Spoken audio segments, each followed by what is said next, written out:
Hello and welcome to Woodworking in Progress.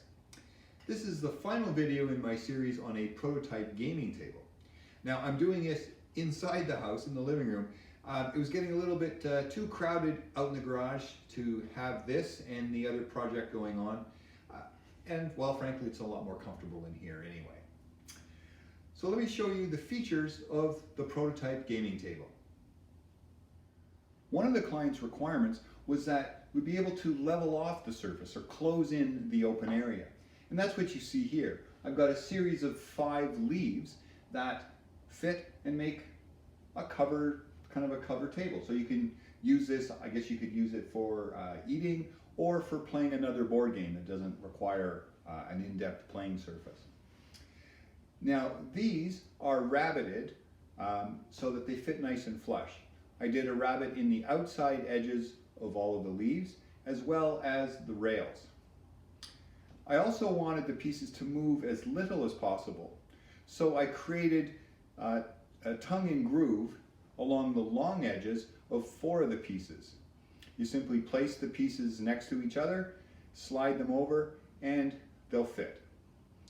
Now that won't work for the last piece because it has to just drop down, right? It has to just go like this. If we tried to slide it over, it's going to be on the outside edge, so it won't be able to do that. But that's okay. But the next issue is how to get it back out. So I thought of 2 ways. So the first was to create a little finger hole right here along the edge. And all you do is just put your thumb into there, and now you have the piece.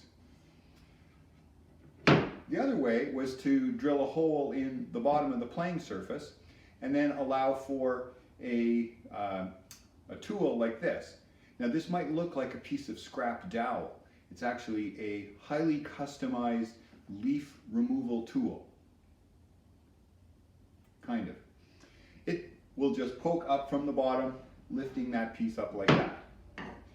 And that creates a nice full closed-in surface for whatever else you want to do with that. Another requirement was to be able to have LED lighting. Now my idea was to put it underneath here, the edge of the rails. The challenge is that all these rails come apart. So how do we create a system to install and remove the lights that's simple and repeatable? So my plan is this. Now I didn't get actual lights, these are just kind of props to stand in. But my idea was to use some slats. So they would fit right along here. There's these blocks that go around, some are knob covers, and this panel just friction fits in it. And this space is where the LED lights would go. Now the lights are, it's basically like a piece of masking tape. It would just go along that edge. It would be connected to the other panels via strings, in this case, which are stand-in for actual electrical connections.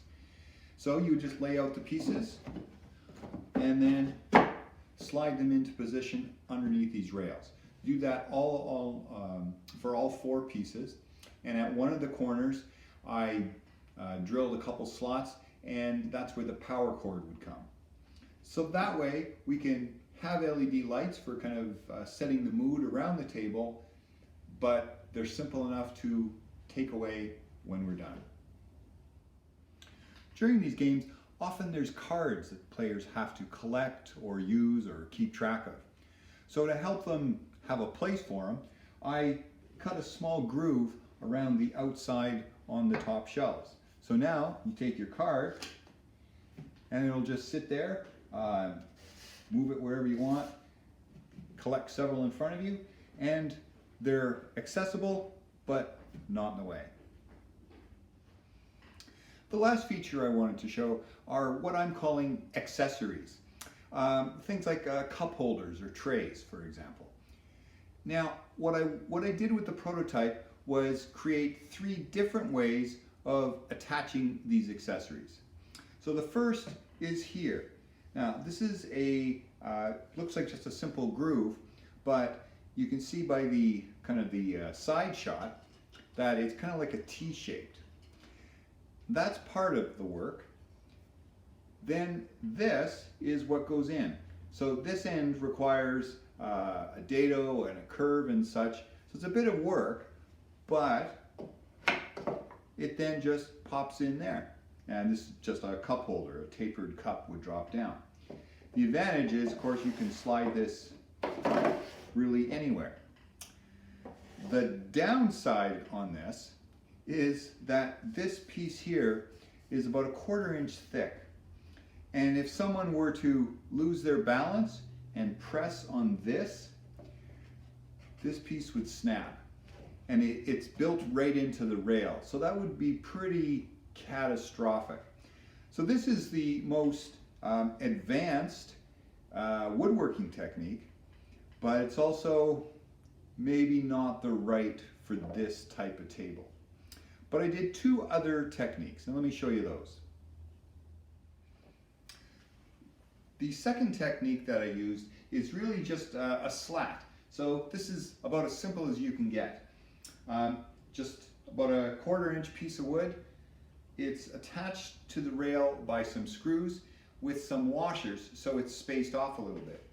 So I made a simple tray here, little kind of area for doodads or tokens, and a card rail again.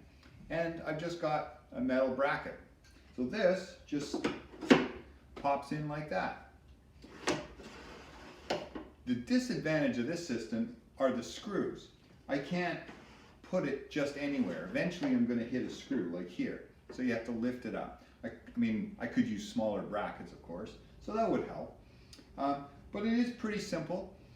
If someone were to, press on it, it's likely that this slat would actually break or just pull away, and it's easy to fix. It's the opposite of the other one in terms of complexity, and not that difficult to make.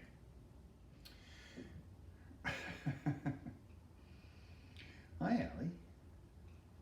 So this is so simple, even a cat likes it. This is called a French cleat. This is the last accessory method. So all that happens is you take 2 pieces of wood and you cut them at a 45 degree. One goes on the accessory and the other goes on the table here. That's right where Allie's pointing. What happens is when you put it on, it catches, and with the little wings here on the bottom of the accessory, it's actually pretty stable. The advantage here is you can position it anywhere, which is nice.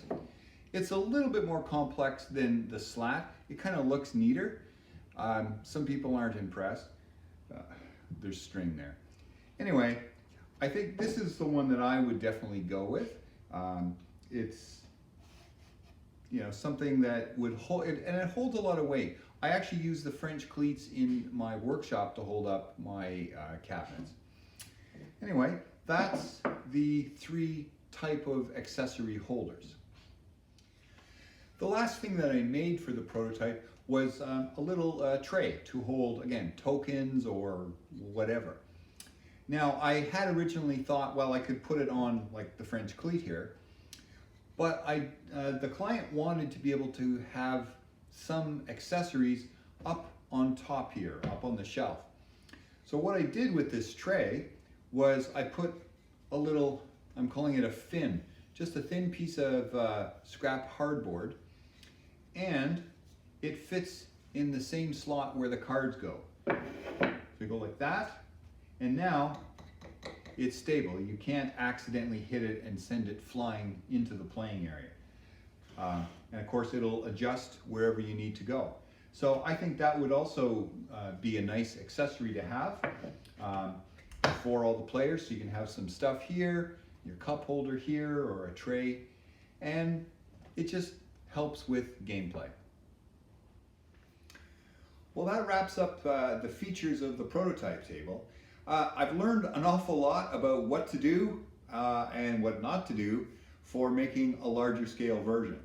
So the good news is the client really liked the prototype, how things were laid out, and how a larger version would look. So we are going to proceed with making it. So there'll be more videos on how I make that. It's It's going to be a challenge because it's almost 8 feet square. It's going to take up a lot of room in the garage. I don't think I'll even be able to pivot it around. So lots of excitement there. Hopefully not too many mistakes or learning opportunities, as I go ahead and make that. So please come back for more videos and woodworking in progress.